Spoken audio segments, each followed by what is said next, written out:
Welcome to ZKast, everyone. I'm ZS Caravallo from ZK Research, and I'm here at WebexOne in Fort Lauderdale with Craig Durr from the Collab Collective. Hey everyone, this is Craig Durr, Chief Analyst and Founder of the Collab Collective. How you doing? Good. We're here. The show just wrapped up. It was a great WebexOne.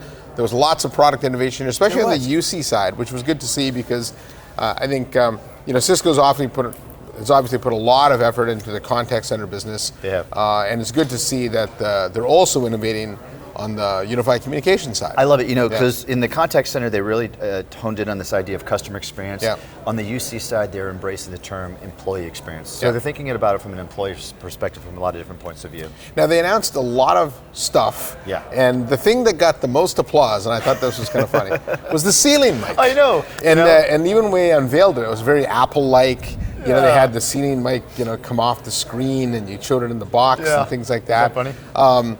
And I know part of the reason was because the last product wasn't very good. But what'd you think of ceiling mic? You're right. You're like, really, for a ceiling mic? But there's some underlying things if you know some of the nuances of that. So you hit the first thing. In their previous portfolio, they had a ceiling mic, but it was analog. It had a piece of plexiglass that you held up and stuff, so it wasn't really that good. So in combination with what they're doing with their table mics in this and doing this digital audio element with all these MEMS mics, they kind of completed a portfolio. So for teams that are the sales team going out in motion, now they have these really good products that they can talk to small, medium, large room, and those big rooms with that too. The other thing, like I said, was the technology too. So now, instead of just being this analog and I need to have this piece of plexiglass to direct in the right area, they can now manage it. So they can manage the pickup of what's taking place. It's dynamic, so it not only supports these speaker modes, but think about their cinematic camera mode. And now they have a really good opportunity to pick that up too. And then the last thing, which is subtle, you and I had more insights than maybe the general audience. This is the first thing they're launching under this new design language we're talking about. And what they're doing is they're doing design from the top, from sustainability. They're thinking about that down, not as an afterthought. So some of the cool things is like there's no plastics in this as well. Everything is reusable. The size was smaller, although it did still look big from what they originally designed, which means like the packaging is smaller. Yeah. So, they've accomplished a lot of things with this just being the tip of the spear. Yeah, in fact, Cisco devices always had good design, but it wasn't consistent from device to device. And I think the design language, they talked a lot about that and how it's everything from the look and feel to the way they're covered to, like all that's going to be more consistent now, so that's great. Yeah, it's a good thing. We talked to Gavin Ivester, did some presentations with us. He had some really good information around what they're doing around the devices. Yeah, and so to take advantage of that, they also announced something called their Workspace Designer, which I thought was great. Well, tell me what you thought about that. Well, I think when you're thinking about building a room, there's so many options: large screen, small screen. What kind of mic do I put in? Do I need a ceiling mic? What kind of camera do I need? And so this tool now allows you to go in, and it's really almost like you can think of it as a digital twin of a conference room. Yeah, exactly. Right, and it shows you can play with different configurations, and it'll show you that screen's too small, it's only going to reach here, or that mic's not going to work in that environment. And so it'll allow you to optimize the technology. And so you think of the way you do it now, you put stuff in, that doesn't work, so now we're going to take the technology out, put some new stuff in. This makes sure that whatever you deploy in there is right for that room. Exactly right. There's been online tools like this before from other vendors, but this one you can adjust the size of the room, the size of the table, the number of people in the room to really hone in on what your specific room looks like. And then you get these different views. I can see what it looks like from the top. I can see what it looks like at the end of the table. And the coolest thing I like about that is you finish up and you push a button and it has what it calls a blueprint. Yeah. And it goes down where it outlines not only the recipe of all the hardware needs, but what is that room dimension, what's this information. So you can use this not only for IT, but for facilities, even for HR to say this room is now optimized for X number of people and things like that. And it works with Microsoft Teams rooms. I know it does. They did show that. Interestingly enough, talking about that real fast, they've alluded to that they are probably one of the largest growing providers of Microsoft Teams room devices with their WebEx devices in that mode. It's an interesting statement they made. Yeah, in fact, I know they've been seeding a lot more devices out there, specifically for Teams rooms, which has allowed them to keep a lot of customers maybe they wouldn't have in the past. Yeah, true. And I've talked to Microsoft about it, and they like the Cisco devices. They'll tell you they really are best in class, right? They're loaded with AI features. I think, Sonora Jespu, the GM of device business, talked about this, that like in 2015, I think it was, before AI was cool, they actually cut the partnership with NVIDIA. So I remember when Rowan was running, the group, and they had Spark boards, Yeah, I remember not those, the Cisco boards. I remember him telling me that there's 7 GPUs in a board to help with audio and video and things like that. And so all that work they put in, a decade ago is now paying off today. Yeah, I mean, to be able to have that known working code on top of this NVIDIA chipset, a lot of these people may only be beginning to develop. A lot of them went for the Qualcomm route as well too. Yeah. So they have a lot of power in those boards and those devices to play with. Yeah. Now they also did a big push on their Webex AI Assistant. And, oh yeah, and I think one of the interesting aspects of the way they're doing AI too is they're thinking about it across Cisco. Yeah. And so your AI assistant in the security group will be the same one in the network, will be the same in Collab, which is probably the right way to do it. I'm not sure. It's hard for me to understand. Like, is this Webex Assistant better than Zoom AI Assistant, better than Microsoft's? In fact, at Zoomtopia, Zoom put up the chart that said theirs is 36% more accurate than Teams. Yeah. And I'm sure for whatever test they ran, it was. I think I could, if you ask Microsoft, they could go get a test scenario that showed them more accurate in their system. Right. And the only way for customers to know is to run it themselves. And it's true. So we're in the very early stages, and I think it's hard for customers to really differentiate between them. I did. Now here's the other thing I need to figure out, do some more research on with their AI assistant, especially going all these different workloads.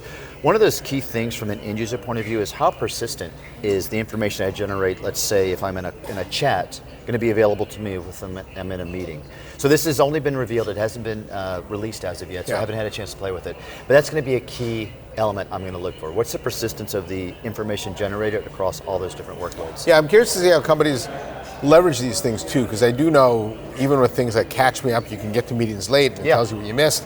I've also talked to some users that say, supervisors especially, they don't attend as many meetings because they know they can just get the summary of it later. Right. Where they might have had to before. Oh, interesting. And I think that's a legitimate use case. Like maybe you really, if you're a sales supervisor, you don't need to be on the call, but you need to make sure that the salesperson hit the key points. And so you might have attended before, which would take an hour of your time, and now you can just read the summary. Oh, that's interesting, because there's a school of thought like if I could do it in a summary, maybe I don't need the meeting to begin with. But I see the use case you're talking about. That's pretty good. That's good. And so we'll see how that gets adopted, and then the other question is from here, where do you go? Right, Zoom went down the path of tasks. Cisco's looking at a lot more in the area of insights. That's true. That's true. And they're doing it. It's interesting. They've talked about 3 different audiences when I was talking to the devices group. So we're talking about the end user experience.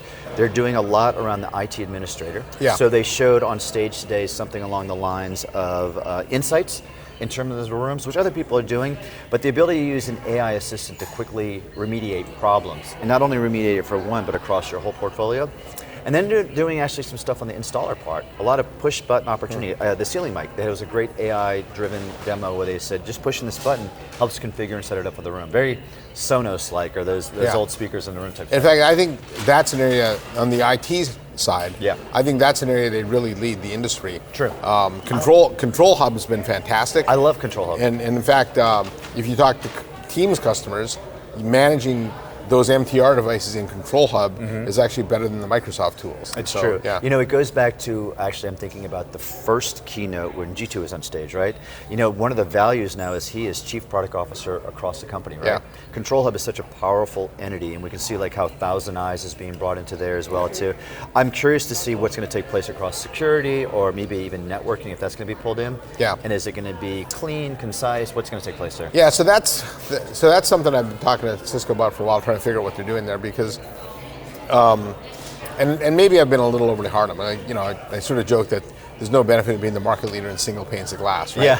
Now, in actuality, what the networking team uses with Catalyst Center is unique to what a Collab administrator might use with Control Hub. But there does need to be data across those two, because there are some people that might need, like you might want, on the network team might want to know what's going on with the devices in order to help them plan network traffic and things, right? And then same with the security consoles and Thousand Eyes and things like that. Got it. So you're alluding to this back-end AI exchange, not necessarily on the front of the glass taking place. Well, I think you need separation of functionality, but you also do need some front-end integration. And so that's, to me, that's the hard part with a portfolio company like this that addresses multiple audiences.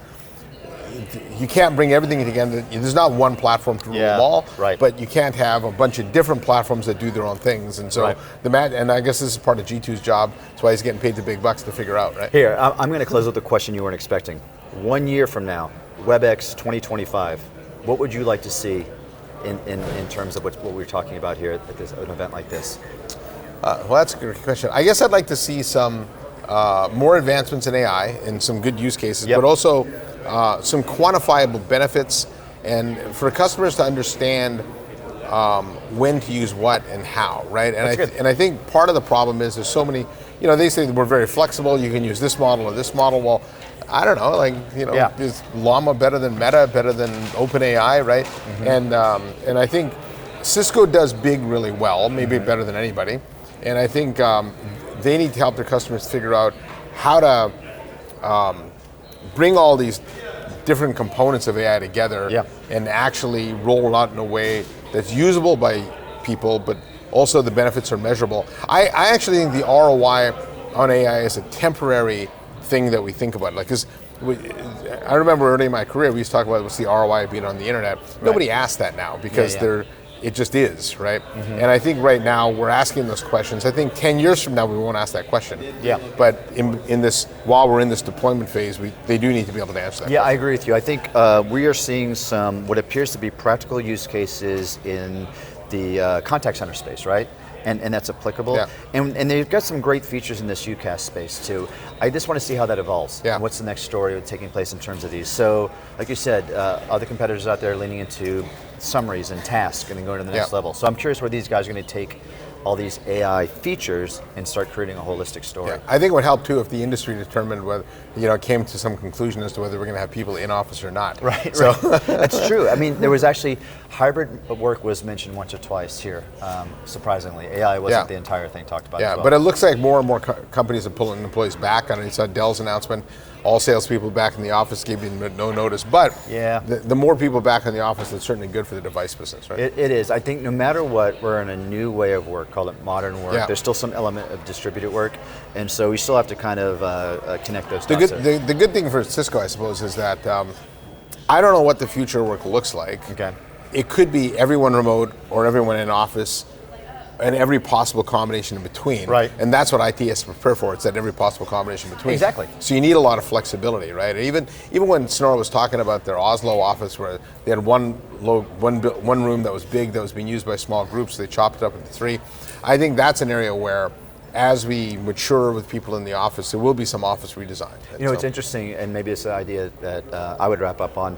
They were leaning in on AI as being a smart building technology. And I think what you're talking to is some use cases about that as well too. So not only with their spaces and stuff and sustainability story as well, but they're also talking about optimizing use cases and stuff like that. So it's one of the ways that they're trying to bring this, at least to companies that have multiple buildings or footprints, how they can make it practical and applicable. Yeah, all right.